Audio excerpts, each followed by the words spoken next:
Une capture présidentielle, menée comme un acte calculé, a brutalement rompu un équilibre déjà fragile.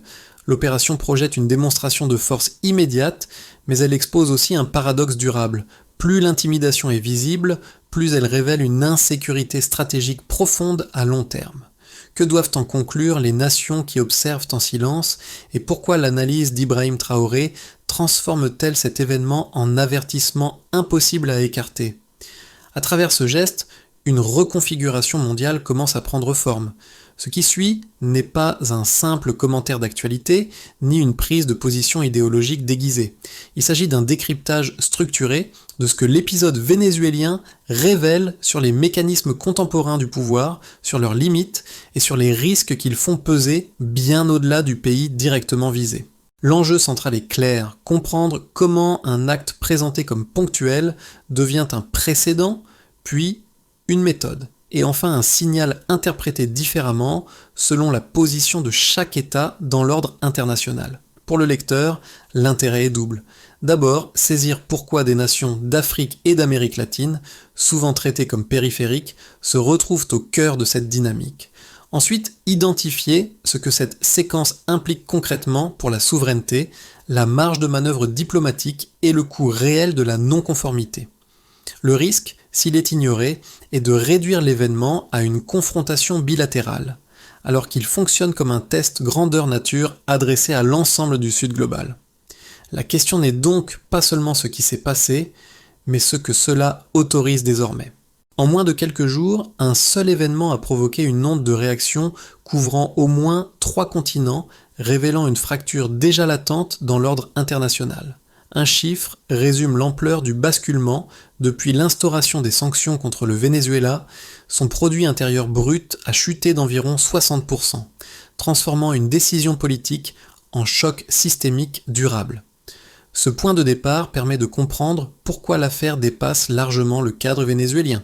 La capture de Nicolás Maduro n'apparaît pas comme un incident isolé, mais comme l'aboutissement d'une logique éprouvée, mêlant pression militaire, asphyxie économique et isolement diplomatique.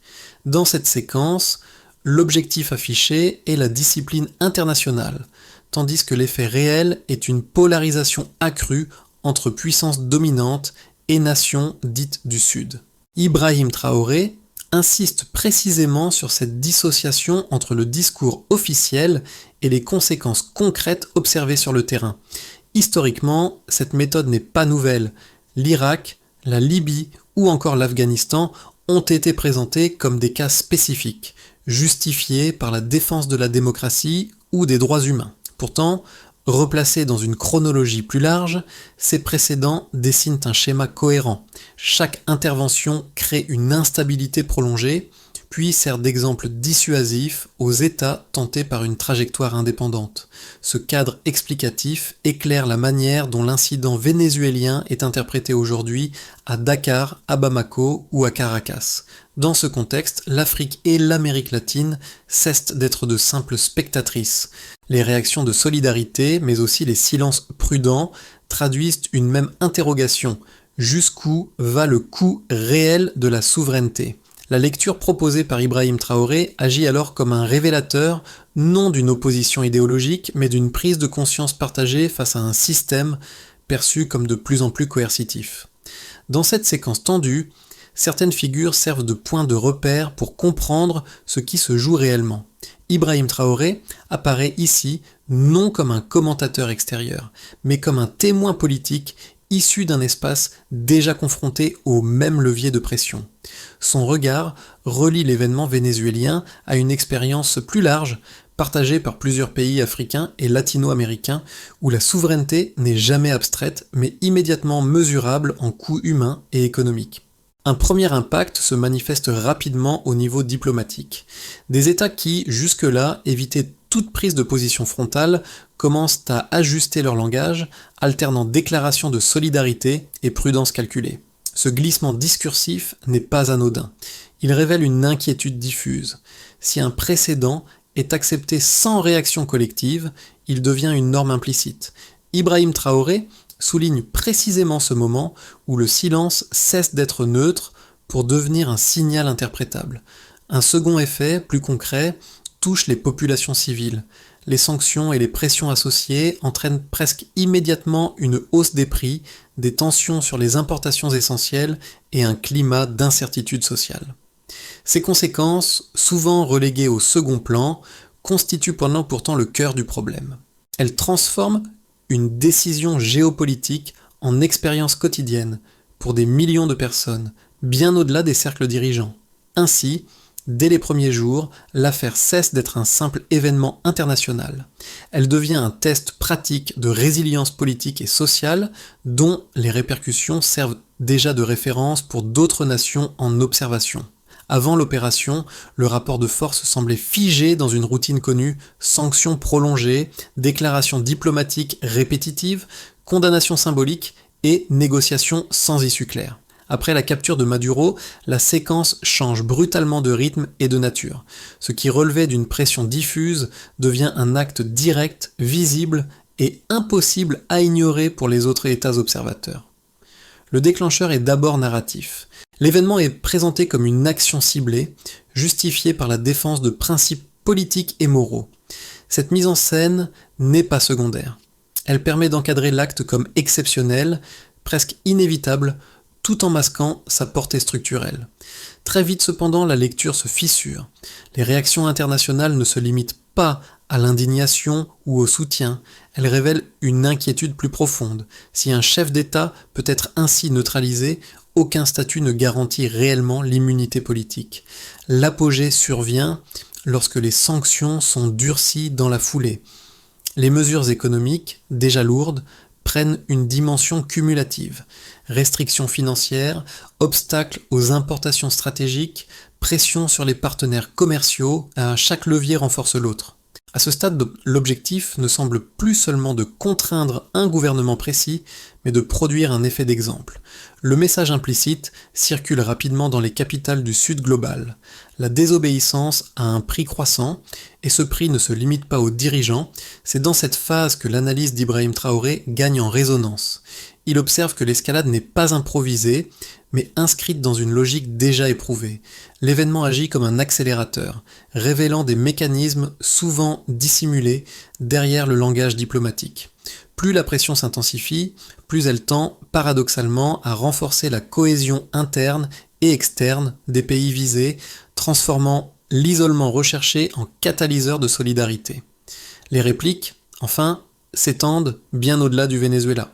En Afrique et en Amérique latine, certains gouvernements commencent à réévaluer leur dépendance économique, tandis que d'autres renforcent discrètement leurs liens avec des partenaires alternatifs.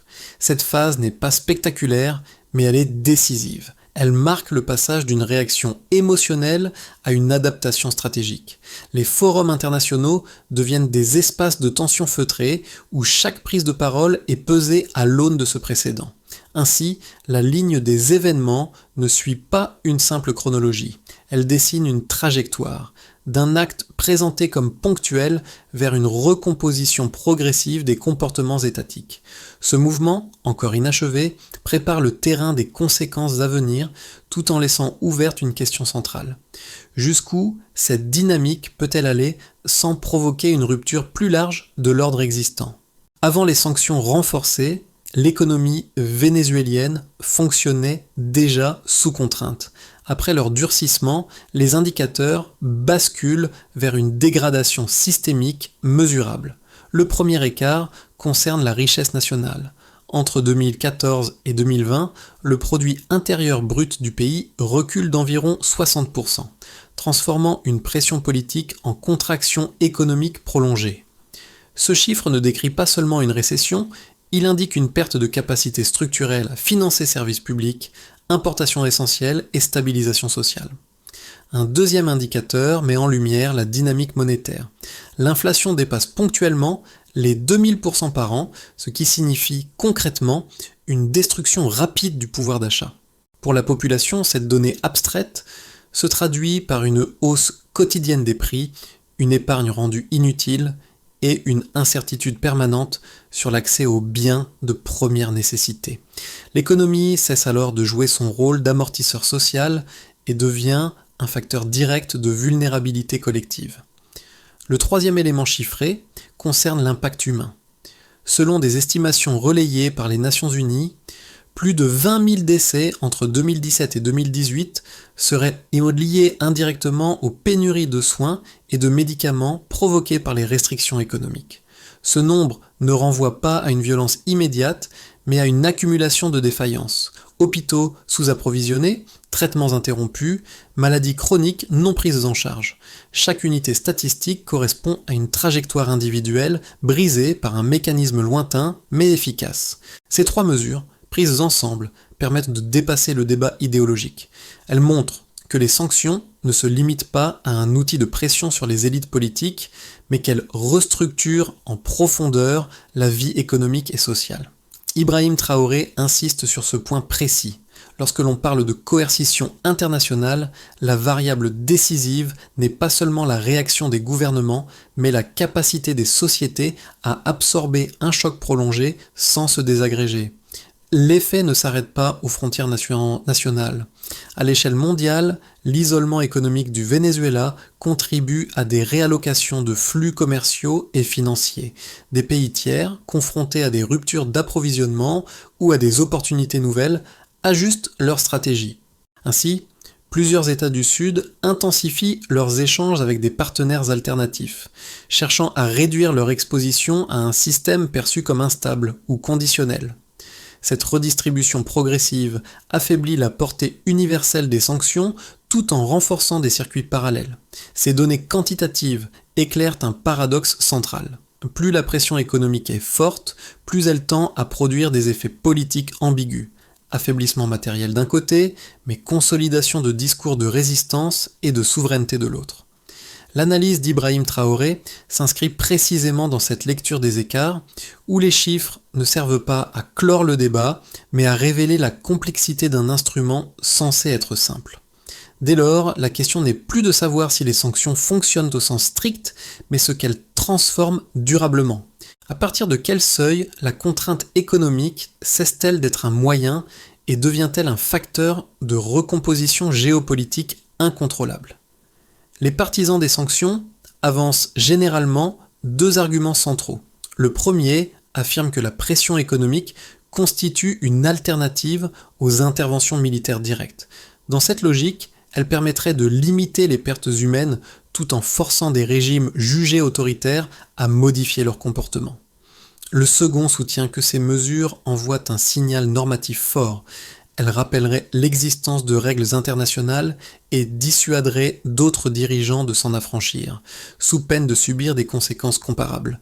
Pris au sérieux, ces arguments reposent sur une hypothèse clé, la capacité des sanctions à cibler prioritairement les élites dirigeantes. Or, les données observées dans le cas vénézuélien fragilisent cette prémisse. La contraction du PIB, l'hyperinflation et les pénuries de médicaments affectent massivement les populations civiles, tandis que les structures de pouvoir trouvent souvent des mécanismes d'adaptation. Le coût est donc diffusé vers le bas de la société, là où la capacité de résilience est la plus faible. Un autre contre-argument fréquent consiste à dire que, malgré leurs effets collatéraux, les sanctions finissent par produire une usure politique interne. Cependant, l'expérience montre un résultat souvent inverse. Sous pression externe, la cohésion nationale tend à se renforcer et le discours de souveraineté gagne en légitimité. C'est précisément ce que souligne Ibrahim Traoré lorsqu'il évoque la transformation d'une contrainte économique en moteur symbolique de résistance collective. La sanction devient alors un facteur d'unification plutôt qu'un levier de fragmentation. Enfin, l'argument normatif se heurte à une contradiction majeure. Si les règles internationales sont perçues comme appliquées de manière sélective, leur crédibilité s'érode. Les pays du Sud observent non seulement l'acte, mais aussi son contexte et ses précédents. Lorsque des interventions similaires sont justifiées différemment selon l'allié ou l'adversaire concerné, le message normatif perd sa force universelle et se transforme en instrument politique circonstanciel. Ainsi, sans nier la logique interne des partisans des sanctions, l'examen des faits révèle un décalage persistant entre l'objectif affiché et les effets constatés. La pression économique apparaît moins comme un outil chirurgical que comme un mécanisme à large spectre aux conséquences difficiles à maîtriser. Cette tension nourrit aujourd'hui une interrogation partagée. Jusqu'à quel point un instrument conçu pour stabiliser l'ordre international contribue-t-il en réalité à en accélérer la fragmentation ? À ce stade, l'enjeu ne réside plus uniquement dans la sanction elle-même, mais dans la manière dont elle est désormais interprétée. Ce qui était conçu comme un outil de dissuasion commence à fonctionner comme un révélateur de vulnérabilité systémique. Les pays du Sud n'analysent plus seulement le risque d'être ciblés, ils évaluent aussi la fiabilité de l'ordre qui produit ces sanctions. Ce glissement de perspective marque un changement de cadre décisif. Dans cette lecture renouvelée, l'incident vénézuélien n'est plus perçu comme une exception spectaculaire, mais comme un cas d'école. Les États observent comment les alliances se réorganisent, comment les circuits économiques se contournent et comment les discours de légitimation perdent de leur efficacité lorsqu'ils se répètent. Ibrahim Traoré souligne précisément ce moment où la peur cesse d'être paralysante pour devenir un paramètre stratégique intégré aux calculs nationaux. Ce basculement a une conséquence immédiate. La question centrale n'est plus comment éviter la sanction, mais comment réduire sa capacité de nuisance. Cela implique une diversification des partenariats, une redéfinition des dépendances critiques et une attention accrue aux solidarités régionales. Le pouvoir coercitif ne disparaît pas, mais il rencontre des limites nouvelles, construites progressivement par l'adaptation collective. Ainsi, le point médian de cette analyse révèle une vérité inconfortable. L'instrument destiné à maintenir un ordre donné contribue, par son usage répété, à en préparer la transformation. La suite dépendra moins de la force exercée que de la manière dont elle sera, ou non, neutralisée par ceux qui en subissent les effets. Pour les États, la première conséquence est institutionnelle. L'épisode vénézuélien agit comme un rappel brutal de la fragilité des garanties internationales. Certains gouvernements réévaluent leur exposition aux mécanismes financiers dominants, d'autres accélèrent des discussions jusque-là marginales sur la souveraineté monétaire et la sécurité des approvisionnements stratégiques. Cette prudence nouvelle ne se traduit pas toujours par des ruptures visibles, mais par une accumulation de micro-décisions destinées à réduire la dépendance à un système perçu comme conditionnel. Du côté des entreprises, l'effet est plus immédiat. Les sanctions et leur imprévisibilité renforcent le risque opérationnel. Investissements gelés, chaînes logistiques perturbées, accès restreint aux marchés financiers, autant de facteurs qui incitent les acteurs économiques à diversifier leurs partenaires. Dans ce contexte, des pôles alternatifs gagnent en attractivité, non par idéologie, mais par calcul. Ibrahim Traoré observe que cette rationalité économique contribue silencieusement à redessiner les flux commerciaux au détriment des centres traditionnels. Pour les citoyens, les conséquences sont les plus visibles et les plus coûteuses. Inflation, pénurie, dégradation des services publics et insécurité alimentaire transforment une décision géopolitique lointaine en contrainte quotidienne. Ces effets nourrissent un sentiment d'injustice, mais aussi une politisation accrue des enjeux de souveraineté. Là où les sanctions étaient censées provoquer une contestation interne, elles génèrent souvent une solidarité défensive face à une pression extérieure clairement identifiée. Enfin, à l'échelle régionale, Afrique et Amérique latine voient émerger une dynamique de rapprochement. Les échanges diplomatiques se multiplient, les cadres de coopération se renforcent et les références communes à l'autodétermination deviennent plus explicites. Ce mouvement reste hétérogène et fragile, mais il marque une évolution notable. Les régions, longtemps considérées comme périphériques, commençaient à se penser comme des acteurs collectifs. Ces 4 niveaux de conséquences dessinent un tableau cohérent. L'événement initial ne produit pas une onde uniforme, mais une série d'ajustements différenciés qui, cumulés, modifient l'équilibre global. Ibrahim Traoré inscrit son analyse dans cette lecture des effets concrets, où la géopolitique cesse d'être abstraite pour devenir une réalité vécue, institutionnelle et économique à la fois. Dans un scénario de base, la trajectoire actuelle se prolonge sans rupture majeure. Les sanctions restent en place, les canaux financiers demeurent contraints et l'économie vénézuélienne continue de fonctionner sous perfusion d'alliances alternatives. La résilience sociale permet d'éviter l'effondrement, mais au prix d'une stagnation prolongée. Sur le plan international, les pays du Sud consolident discrètement leurs mécanismes de contournement sans pour autant afficher une contestation frontale. L'ordre existant perd de sa fluidité sans être formellement remis en cause.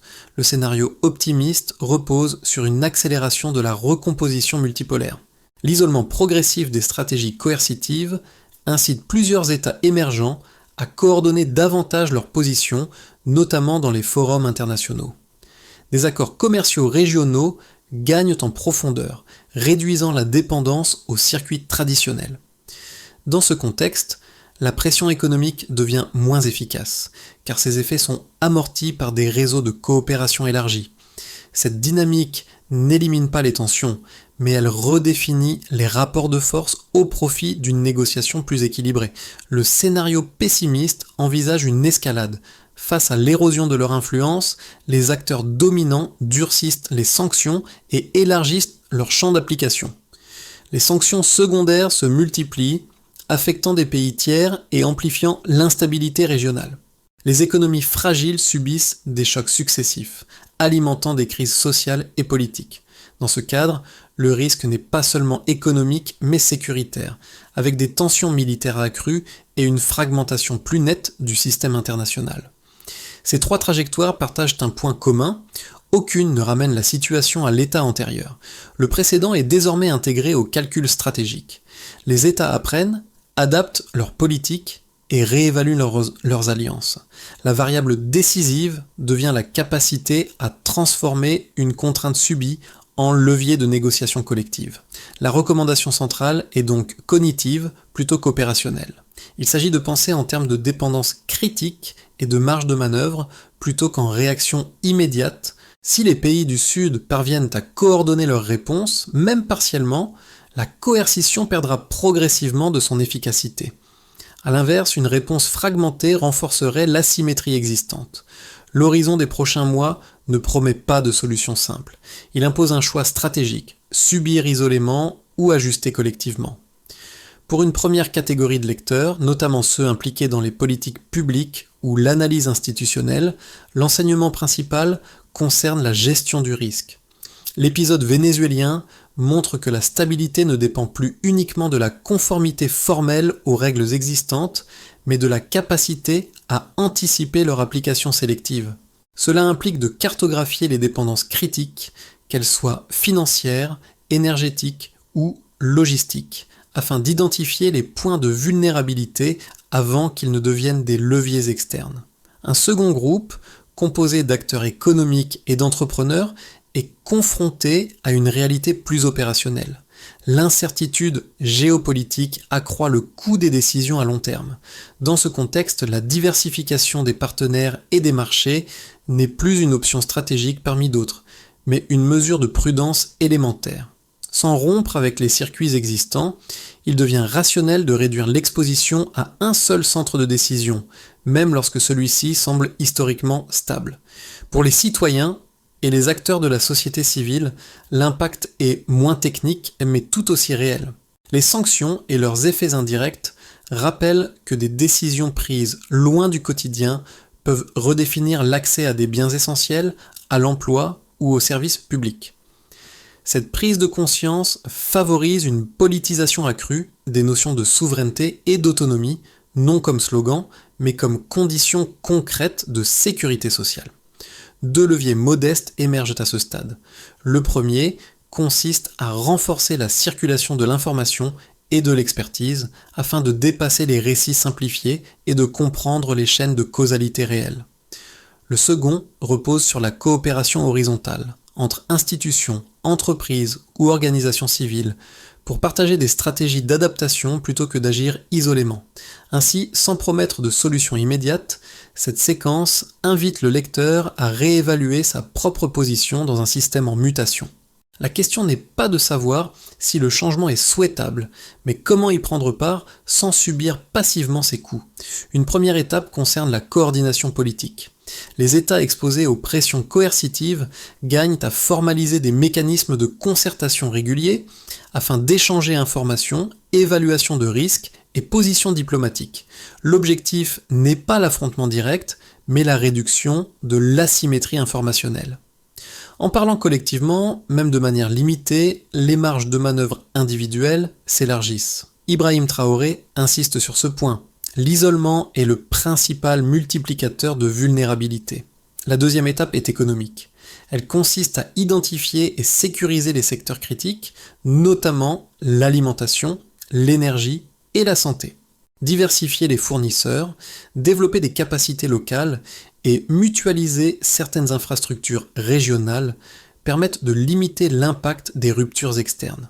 Cette démarche ne promet pas une autonomie totale, mais elle diminue la capacité de nuisance des sanctions prolongées. Une troisième action relève du champ financier. Le développement d'instruments de paiement alternatifs, d'accords bilatéraux ou régionaux et de mécanismes de compensation réduit la dépendance à un système bancaire unique. Ces outils, souvent techniques et peu visibles, jouent pourtant un rôle central dans la résilience à moyen terme. Ils transforment des contraintes structurelles en problèmes gérables. La quatrième étape est diplomatique et narrative.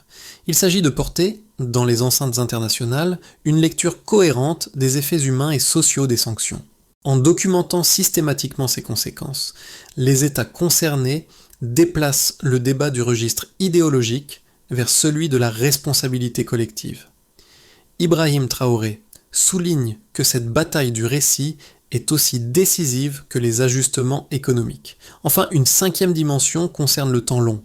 Investir dans l'éducation, la formation et la culture de la souveraineté prépare les sociétés à absorber les chocs futurs.